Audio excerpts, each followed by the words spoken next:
네, 2020년도 11월 10일 화요일 영상 바로 시작하겠습니다. 오늘 영상 내용은 셀트리온과 삼성바이오로직스 둘 중에서 뭐가 더 먼저 올라갈까, 뭐가 더 시장에서 수혜를 받을까에 대해서 영상을 준비했습니다. 이제 지금 미 제약사인 화이자에 대한 이슈가 나왔죠. 백신이 무려 90% 이상의 예방률을 보였다는 이야기가 나왔는데, 그로 인해서 결국에 코로나 백신이 개발이 된다면은 CMO 시장도 결국 활성화가 되기 때문에 국내 제약사, 제약 설비사들 중에서 한 기업을 토대로 계속적인 상승이 나올 수밖에 없습니다.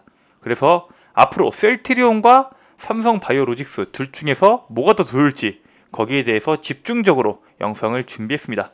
영상 끝까지 시청 부탁드리고요. 구독과 좋아요 버튼 한 번씩만 부탁드릴게요. 자, 일단은 뉴스 기사입니다. 90%의 효과가 나오면서 다우는 폭등했고 나스닥은 폭락을 했습니다. 그쵸?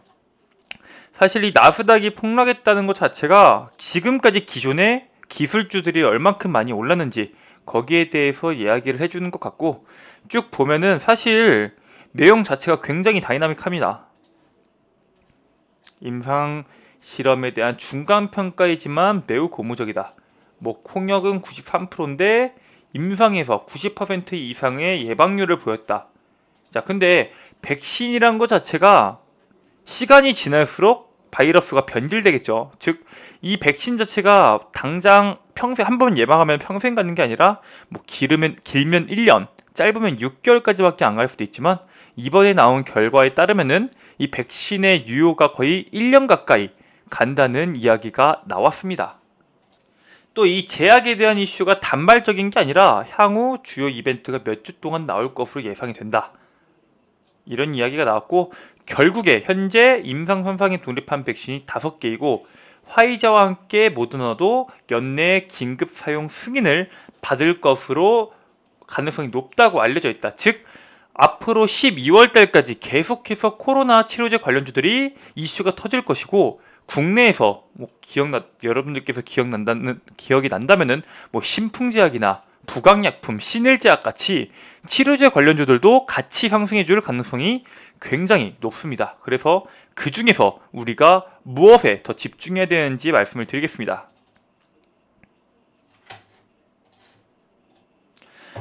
자, 우선은 주요 CMO 업체 증설 계획입니다. 과거에 나왔던 내용들인데 보시면 알겠지만, 바이넥스 같은 경우에는 500억, ST팜은 307억, 삼성바이오로직스 같은 경우에는 압도적이죠. 1조 7,400억, 이 SK바이오사이언스도 비공개, 셀트리온도 미정이었습니다.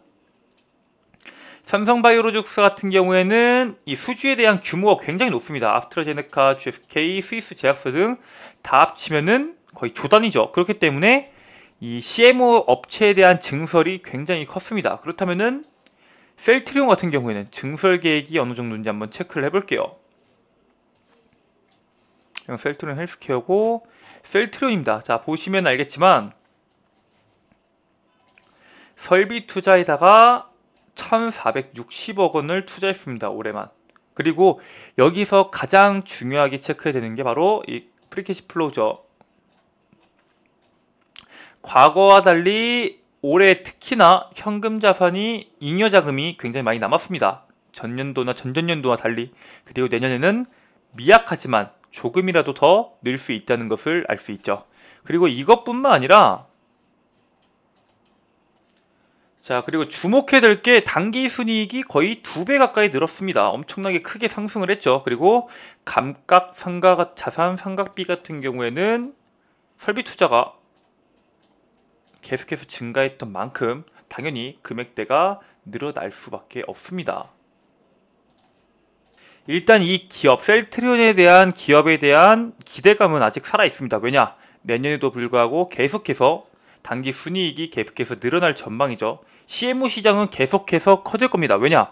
코로나 자체가 지금 현재 전 세계 글로벌에서 모든 이들이 관심을 집중하고 있는 거고, 그에 따라서 코로나 치료제뿐만 아니라 다른 질병들도 계속해서 치료제를 개발을 하겠죠. 거기에 따른 이제 의약품을 위탁 생산하는 업체들에 대한 경기 활성화가 더 크게 될 겁니다.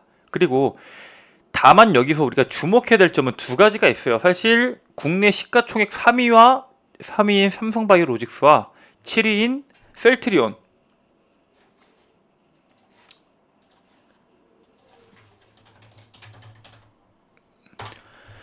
자, 이 두 가지를 한번 체크를 해 볼게요. 이 삼성바이오로직스와 셀트리온 3위와 7위죠. 시가총액 차이는 사실 그렇게 엄청나게 크게 나진 않습니다. 12조. 사실 시가가 30% 정도 상승하거나 조금만 떨어져도 시가총액 순위가 금방 바뀔 수 있죠. 지금 현재 이 3위부터 여기 카카오까지 10위까지는 순서가 언제 바뀌어도 이상하지 않은 정도의 순위입니다.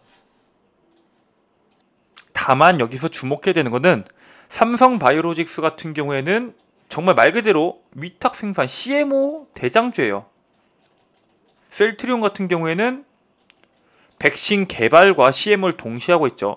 특히나 삼성바이오로직스 같은 경우에는 확실한 캐시플로우가 있습니다. 뭐 삼성이라는 그룹 자체에 확실한 캐시플로우가 있기 때문에 돈을 얼마든지 발라 넣을 수 있습니다. 셀트리온은 다르죠. 셀트리온은 개발과 위탁 생산을 동시에 병행하고 있지만 사실 이 개발 자체, 이 코로나 치료제가 아니더라도 자, 바이오 의약품의 전성기를 이끌었던 엠브렐과 레미케이드의 매출이 끌어내려지면서 글로벌 바이오 업체 로슈 대표 품목인 뭐 리투크산, 헙세틴, 뭐 아바스틴 등이 이제 매출에 타격을 주고 있습니다. 즉 글로벌 매출 품목 1위인 휴미라도 바이오시밀러의 출시로 인해서 성장이 역성장을 하고 있습니다.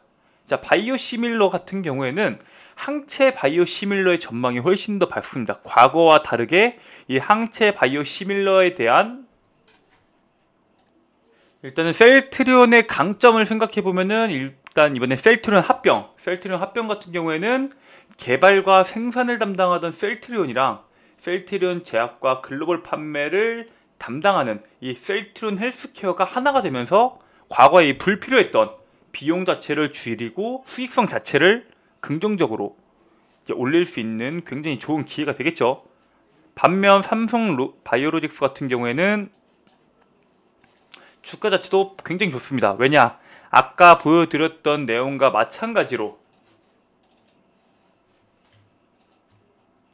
사실 삼성바이오로직스 같은 경우에는 기존 CMO 회사 수주 규모 중에서 압도적이죠. 다른 기업들에 비해서 굉장히 압도적입니다. 그렇기 때문에 시장 규모가 커지면 커질수록 삼성바이오로직스에 좋을 수밖에 없습니다. 자, 그래서 많은 사람들이 뭐 삼성바이오로직스가 더 좋다, 셀트리온이 더 좋다 라고 계속해서 말을 하지만 사실 그거는 아무런 의미가 없습니다. 쉽게 말해서 삼성바이오로직스는 바이오의 뭐 파운더리다 생각을 하시면 됩니다.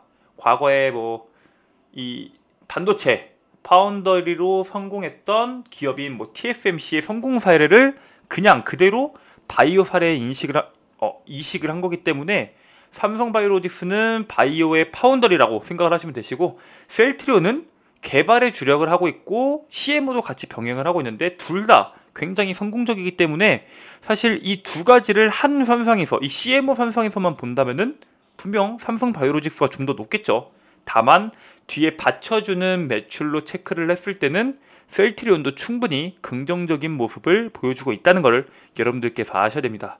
즉 이 두 가지 다 좋은 기업인데 둘 중에서 굳이 하나만 잡는다고 하면은 아마 이 셀트리온보다는 삼성바이오로직스가 조금 더 먼저 출발을 할 수 있습니다. 이 말은 삼성바이오로직스가 셀트리온보다 좋다라고 말씀을 드리는 건 아니고 지금 현재 시장에서 이슈를 받고 있는 이 CMO 자체가 삼성바이오로직스에 먼저 더 주가에 반영이 될 수 있다라고 생각을 하시면 되고 셀트리온 같은 경우에는 조금 늦은 출발일 수는 있겠지만 결국에는 삼성바이오로직스와 함께 키 맞추기가 이루어지면서 상승률은 비슷합니다. 즉 둘 다 잡을 수 있으면 둘 다 잡을 수 있는 게 좋지만 먼저 잡는다고 하면은 삼성바이오로직스를 잡는 것을 권장드리고 셀트리온 같은 경우는 지금 충분히 물타기에 굉장히 좋은 위치에 있습니다.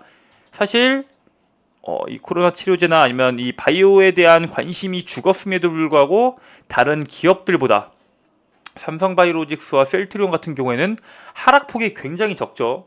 하락폭이 굉장히 적습니다. 다른 종목인 뭐 부강약품 고점 대비해서 엄청나게 빠졌죠. 거의 반토막이 났습니다. 셀트리온이나 아니면은 삼성 바이오로직스 같은 경우에는 상승폭에 대비해서 반토막까지 나지 않고 한 30%의 가격 조정이 나왔죠. 그렇기 때문에 이 시장 주도주들을 잡았을 때 좋은 점은 올라갈 때는 가장 먼저 올라가지만 하락할 때는 하락폭이 다른 종목에 비해서 적다는 것을 여러분들께서 알고 투자하신다면 조금 더 좋은 결과가 나오지 않을까 생각을 하고 있습니다. 오늘 영상은 여기까지입니다. 내일은 여러분들께 더 중요하고 더 재미있는 내용으로 찾아뵙도록 하겠습니다. 끝까지 시청해주셔서 너무 감사드리고요. 구독과 좋아요 버튼 한 번씩만 부탁드릴게요. 감사합니다.